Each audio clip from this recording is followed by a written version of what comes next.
Hello friends, कैसे हैं आप सब। उम्मीद करते हैं आप लोग काफ़ी अच्छे होंगे, स्वस्थ होंगे, मस्त होंगे और वीडियो भी देख रहे होंगे। तो आइए आज आपका स्वागत करते हैं एक बहुत ही मज़ेदार वीडियो में, जिसके अंतर्गत हम लोग वॉइस के कुछ क्वेश्चन देखेंगे और ये देखेंगे कि किस प्रकार से एक्टिव वॉइस से पैसिव वॉइस में ट्रांसफॉर्मेशन होता है।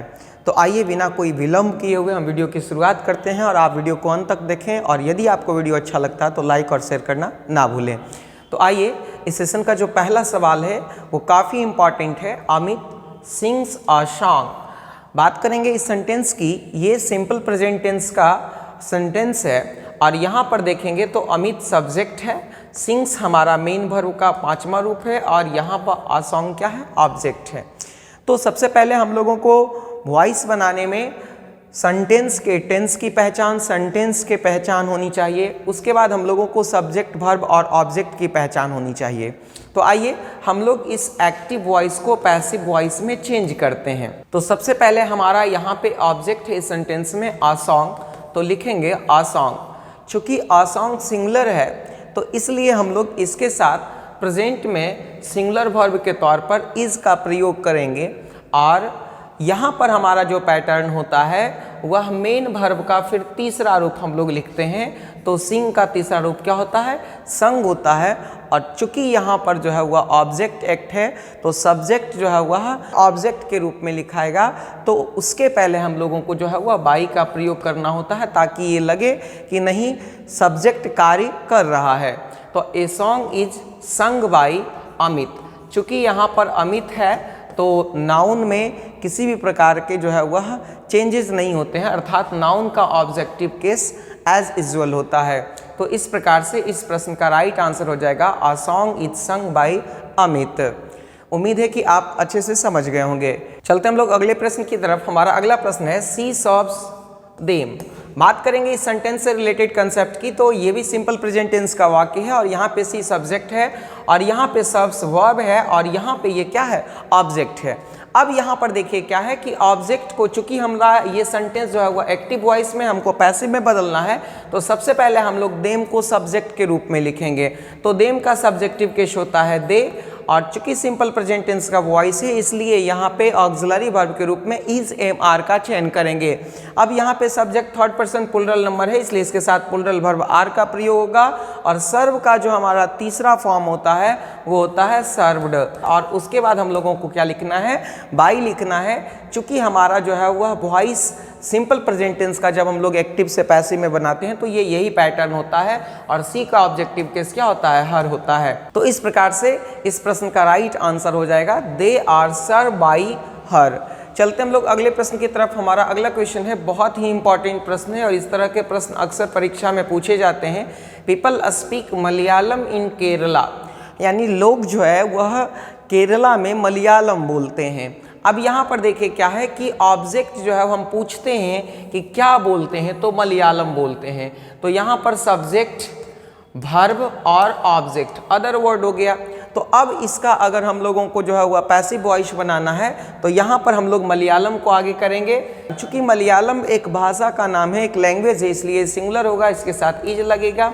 और स्पीक का तीसरा रूप हमारा होता है स्पोकन। तो मलयालम इज स्पोकन कहाँ बोला जाता है तो केरला में बोला जाता है, इन केरला लिख देंगे। और बाय पीपल लिखने की कोई आवश्यकता नहीं है क्योंकि मलयालम जो भाषा है वो लोग ही बोलेंगे। तो यहाँ से इस प्रश्न का बिल्कुल राइट आंसर हो जाएगा Malayalam is spoken in Kerala. चलते हैं अगले प्रश्न की ओर। क्वेश्चन है वी एडमायर हर। यहाँ पे बात करेंगे इस प्रश्न से रिलेटेड कंसेप्ट की। तो यहाँ पर ये भी सिंपल प्रेजेंट टेंस का वाक्य है। तो सिंपल प्रेजेंट टेंस का वाक्य है, यहाँ पे हर ऑब्जेक्ट है। इसको हम लोग सब्जेक्ट के रूप में अगर लिखते हैं तो हर का जो है सब्जेक्टिव केस होता है सी और सी के साथ हम लोग ऑक्सिलरी वर्ब के रूप में इज का प्रयोग करते हैं। तो सी इज। एडमायर का मतलब होता है प्रशंसा करना। तो यहाँ पर हमारा जो एडमायर है उसका तीसरा रूप हो जाएगा एडमायर्ड। और बाई वी का हम लोग अगर ऑब्जेक्टिव केस लिखते हैं तो वी का ऑब्जेक्टिव केस क्या होता है, अश होता है। तो इस प्रकार से इसका राइट आंसर हो जाएगा सी इज एडमायर्ड बाई अस। चलते हैं अगले प्रश्न की तरफ। हमारा अगला क्वेश्चन है माई फादर इंस्पायर्स मी। यह सेंटेंस भी सिंपल प्रेजेंट टेंस का वाक्य है। यहाँ पे भी मी का सब्जेक्टिव केस क्या हो जाएगा, आई। अगर इसको हम लोग जो है वह पैसिव वॉइस बनाना चाहते हैं तो यहाँ पे ऑब्जेक्ट को सबसे पहले हम लोग सब्जेक्ट के रूप में लिखेंगे। आई के साथ कौन सा केस लगता है, वर्ब का एम। I am. इंस्पायर मतलब होता है प्रेरित करना। इंस्पायर का तीसरा रूप क्या हो जाएगा? Inspired by. माई फादर है तो माई फादर रहेगा। चलते हैं हम लोग अगले प्रश्न की ओर। हमारा अगला प्रश्न है राहुल इज प्लेइंग लूडो। ये आपका प्रेजेंट कंटिन्यूअस टेंस का वाक्य है। किसका वाक्य है बाबू? प्रेजेंट कंटिन्यूअस टेंस का। अब यहाँ पर अगर बात करेंगे इस सेंटेंस में, तो यहाँ पर प्रेजेंट कंटिन्यूअस टेंस का हमारा स्ट्रक्चर होता है subject plus auxiliary verb plus main verb का चौथा रूप प्लस ऑब्जेक्ट, और यहाँ पे ऑक्सिलरी वर्ब के रूप में हमारा इज एम आर होता है। अब हम लोग आगे चलते हैं। यहाँ पर देखेंगे कि लूडो जो है वह ऑब्जेक्ट है, तो ऑब्जेक्ट को सबसे पहले हम लोग आगे करेंगे तो यहाँ पे इसका जो पैसिव फॉर्म बनेगा इस तरह से, लूडो। चूंकि खेल का नाम है तो ये सिंगुलर होगा, इसलिए इसके साथ इज लगेगा। अब यहाँ पर चूंकि प्रेजेंट कंटिन्यूअस टेंस का वाक्य है तो हम लोग जो है वह बीइंग का प्रयोग करेंगे। यहाँ पे लूडो इज बीइंग प्ले का तीसरा रूप क्या होता है? तो प्लेड होता है बाय। चूंकि राहुल नाम है तो यहाँ पे इसमें कोई परिवर्तन नहीं होगा, राहुल का ऑब्जेक्टिव केस भी सेम रहेगा। तो इस प्रकार से इसका आंसर हो जाएगा ludo is being played by Rahul. अगले प्रश्न की तरफ चलते हैं। क्वेश्चन है we are organizing a cultural program. ये भी आपका प्रेजेंट कंटिन्यूअस टेंस का वाक्य है, और हम लोग देखेंगे यहाँ पे तो एक कल्चरल प्रोग्राम ऑर्गेनाइज कर रहे हैं, यानी यहाँ पे ऑब्जेक्ट हमारा क्या है? सबसे पहले सेंटेंस में वॉइस बनाने के लिए ऑब्जेक्ट की पहचान होनी बेहद ज़रूरी है। तो अगर इस प्रश्न को हम लोग पैसिव के रूप में देखते हैं तो एक कल्चरल प्रोग्राम। अब यहाँ पे एक कल्चरल प्रोग्राम चूंकि सिंगुलर है इसलिए इसके साथ सिंगुलर वर्ब का प्रयोग करेंगे इज, और वर्ब का चौथा रूप लगा हुआ है इसलिए यहाँ पे बीइंग डालना जरूरी है। बीइंग ऑर्गेनाइज का तीसरा रूप क्या होता है? Organized by. वी का ऑब्जेक्टिव केस क्या हो जाएगा? तो वी का ऑब्जेक्टिव केस हो जाएगा अस। तो इस प्रकार से इसका आंसर हो जाएगा a cultural program is being organized by us. चलते हैं अगले प्रश्न की ओर। हमारा अगला प्रश्न है सी इज हेल्पिंग हर मदर। यह भी प्रेजेंट कंटिन्यूअस टेंस का वाक्य है। किसका वाक्य है? वो प्रेजेंट कंटिन्यूअस टेंस का। अब हम लोग सेंटेंस का नेचर पहचान लिए, अब ऑब्जेक्ट की पहचान करेंगे। ऑब्जेक्ट यहाँ पे क्या है? हर मदर है। तो इसको हम लोग अगर आगे करते हैं तो यहाँ पे क्या हो जाएगा? Her mother. Third person singular number है इज, प्रेजेंट कंटिन्यूअस है बीइंग। हेल्प का तीसरा रूप क्या हो जाएगा? Help by. सी का ऑब्जेक्टिव केस क्या हो जाएगा? हर। तो इस प्रश्न का आंसर हो जाएगा her mother is being helped by her. चलते हैं अगले प्रश्न की ओर। क्वेश्चन है you are writing a letter. ये भी आपका प्रेजेंट कंटिन्यूअस टेंस का वाक्य है। अगर बात करेंगे ए लेटर की तो इस सेंटेंस का ऑब्जेक्ट अ लेटर है। इसको हम लोग आगे करते हैं पैसिव बनाने के लिए, तो यहाँ पे क्या हो जाएगा? अ लेटर, और अ लेटर चूंकि सिंगुलर है इसलिए इसके साथ क्या लगेगा? Verb is. और राइटिंग पहले से है यानी वर्ब का चौथा रूप है इसलिए बीइंग देना बेहद जरूरी है। A letter is being, write का तीसरा रूप क्या होता है? Written by. यू का ऑब्जेक्टिव केस क्या होगा? यू। तो इस प्रकार से इसका आंसर हो जाएगा a letter is being written by you। चलते हैं अगले प्रश्न की ओर। हमारा अगला प्रश्न है Sharma ji has bought a car। ये आपका प्रेजेंट परफेक्ट टेंस है, और प्रेजेंट परफेक्ट टेंस का स्ट्रक्चर से हम लोग पहले से ही वाकिफ हैं कि सब्जेक्ट प्लस हैज या है प्लस वर्ब का तीसरा रूप प्लस क्या होता है? ऑब्जेक्ट होता है।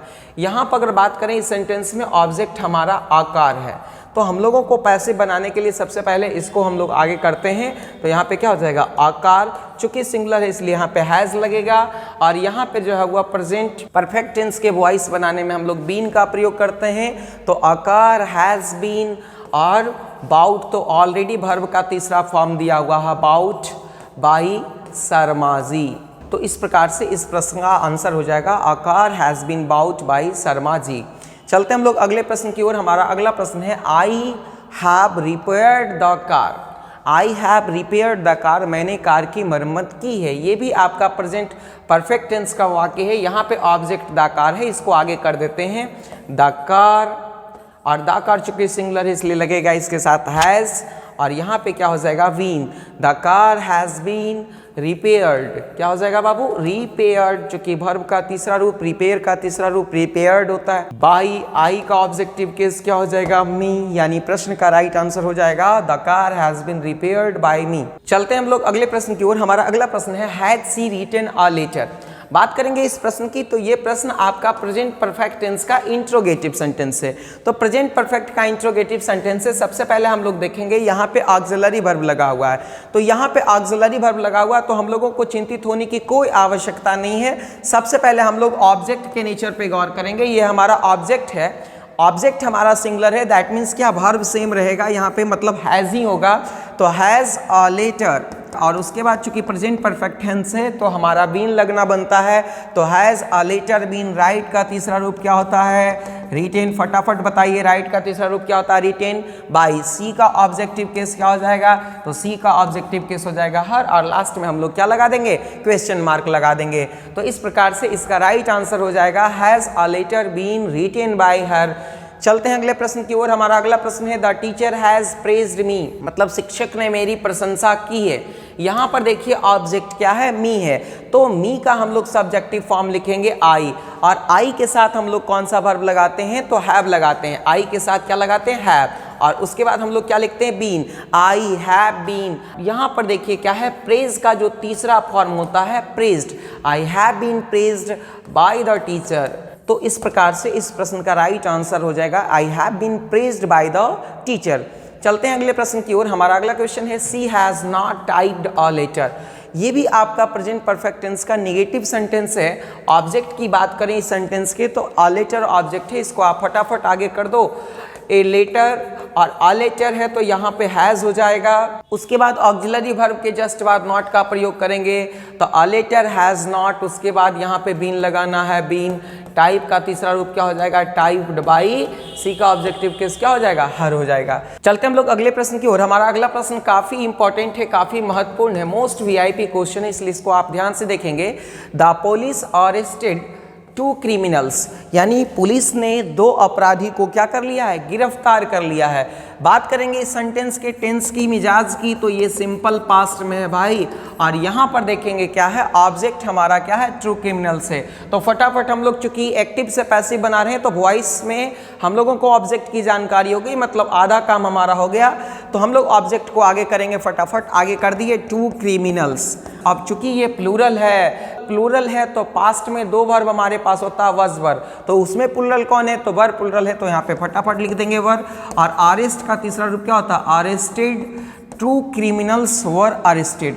अब यहाँ पर बाय द पुलिस लिखने की कोई आवश्यकता नहीं है भाई, क्योंकि अपराधी को पुलिस ही अरेस्ट करेगी, कोई दूसरा नहीं करेगा। तो इसलिए यहाँ पे ये सेंटेंस कंप्लीट मीनिंग दे रहा, तो इसका आंसर हो जाएगा 2 क्रिमिनल्स वर अरेस्टेड। चलते हम लोग अगले प्रश्न की ओर। हमारा अगला प्रश्न है मोनू अब्यूज्ड देम। यहाँ पर देखेंगे क्या है? ये भी सिंपल पास्ट है, और यहाँ पे ऑब्जेक्ट क्या है? देम है। तो इसका सब्जेक्टिव केस क्या हो जाएगा? तो इसका सब्जेक्टिव केस हो जाएगा दे। और यहाँ पर दे के साथ कौन सा वर्ब लगेगा? तो पास्ट टेंस में दे के साथ हमारे पास जो है वह क्या लगता है? वर लगता है, तो दे वर। और एब्यूज का तीसरा फॉर्म क्या हो जाएगा? एब्यूज्ड बाई। मोनू है तो क्या हो जाएगा? मोनू हो जाएगा। यानी इस प्रश्न का राइट आंसर हो जाएगा दे वर एब्यूज्ड बाई मोनू। चलते हैं अगले प्रश्न की ओर। हमारा अगला क्वेश्चन है, काफी इंपॉर्टेंट है और इस तरह के प्रश्न अक्सर पूछे जाते हैं। Did she write a letter. ये सिंपल पास्ट का इंट्रोगेटिव सेंटेंस है भाई, और यहाँ पे भी हम लोगों को गौर करना है ऑब्जेक्ट पे। चूंकि सिंपल पास्ट है तो हम लोगों को ऑक्सिलरी वर्ब के रूप में वज वर्ब को रेडी रखना है। अब चूंकि यहाँ पे अ लेटर है तो अ लेटर के साथ सिंगुलर है तो वज लगेगा, तो वज अ लेटर। राइट का तीसरा रूप क्या होता है? तो राइट का तीसरा रूप होता है written. Was a letter written by. She का ऑब्जेक्टिव केस क्या हो जाता है? हर हो जाता है। तो इस प्रकार से इसका आंसर हो जाएगा was a letter written by her. चलते हम लोग अगले प्रश्न की ओर। हमारा अगला प्रश्न है the principal announce the results. यहाँ पे बात करेंगे, ये भी आपका सिंपल पास्ट है। कौन सा टेंस है बाबू? सिंपल पास्ट टेंस है। तो फटाफट हम लोगों ने टेंस पहचान लिया। अब ऑब्जेक्ट की पहचान करेंगे। ऑब्जेक्ट हमारा रिजल्ट से, द रिजल्ट से, इसको फटाफट से आगे कर लीजिए, जल्दी जल्दी कीजिए। द रिजल्ट्स, और चूंकि यहाँ पे जो है वह प्लूरल है तो वर लगाएंगे, द रिजल्ट्स वर। अनाउंस का तीसरा रूप क्या हो जाएगा? Announced by the principal. अब यहाँ पर हम लोगों को ध्यान देना है इस प्रश्न में कि ये किस टेंस का वाक्य है और इसका ऑब्जेक्ट क्या है। तो इसका सही आंसर हो जाएगा the results were announced by the principal. चलते हैं अगले प्रश्न की ओर। हमारा अगला क्वेश्चन है दे वर वॉचिंग अ मूवी। यहाँ पे आपका पास्ट कंटिन्यूअस टेंस का वाक्य है, यानी अब हमको यहाँ पे भी सेम काम करना है, ऑब्जेक्ट की तलाश करना है। कर लीजिए ना फटाफट। अ मूवी मिल गया ऑब्जेक्ट, इसको आगे कर दीजिए अ मूवी। अब चूंकि अ मूवी सिंगुलर है इसलिए इसके साथ क्या लग जाएगा? वॉज। अब यहाँ पर देखिए वॉचिंग है, वर्ब का चौथा रूप पहले से लगा हुआ है, इसलिए बीइंग तो देना बनता है भाई। वॉच का तीसरा रूप क्या होता है? Watched. A movie was being watched by, they का ऑब्जेक्टिव केस क्या हो जाता है? देम हो जाता है। तो इस प्रकार से इसका आंसर हो जाएगा अ movie was being watched bye them. चलते हैं अगले प्रश्न की ओर। क्वेश्चन है, बहुत इंपॉर्टेंट क्वेश्चन है, does she read a book. यहाँ पर हम लोग देखेंगे कि ये सिंपल प्रेजेंट टेंस का इंट्रोगेटिव सेंटेंस है, तो हम लोगों को भी इसी फॉर्मेट में इसका पैसिव बनाना है। ऑब्जेक्ट पे गौर कीजिए, दनादन क्या है? ऑब्जेक्ट आपका अ बुक है, तो अ बुक चूंकि सिंगुलर होता है इसलिए इसके साथ क्या लगेगा? इज लगेगा, तो हम लोग लगा देंगे इज आगे, इज अ बुक। और रीड का जो तीनों फॉर्म होता है, लिखाता एक जैसा है और बोला जाता है रीड, रेड, रीड, तो यहाँ पे तीसरा फॉर्म भी आपका क्या हो जाएगा? Read by. सी का ऑब्जेक्टिव केस क्या हो जाएगा? हर हो जाएगा।